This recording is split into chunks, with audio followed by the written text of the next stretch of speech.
新宿深度遊，帶你去超情趣酒吧，食東京熱烏冬。話說上星期搞個投票，結果令人有啲意外。今次呢間嘢位於新宿歌舞伎町，喺哥斯拉樓下向右行3分鐘左右，係一間好唔顯眼食烏冬嘅鋪頭，而且仲要匿埋喺地下。呢間嘢環境超靚，雖然話係酒吧，但只係似。水杯都係用阿沙希嘅杯。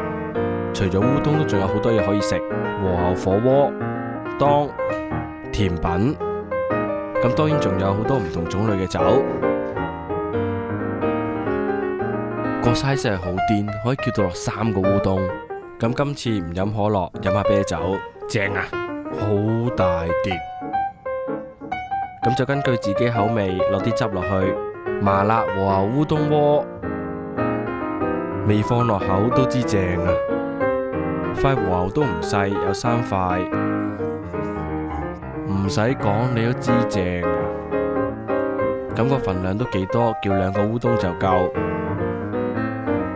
雖然唔係24小時，但係由朝早11點開到第二朝8點，2個人叫埋杯嘢4000yen多啲，咁就係咁多啦。想夠睇好西，記得幫我讚好 ，share 埋俾你朋友，試過嘅朋友可以留言話我知你點睇。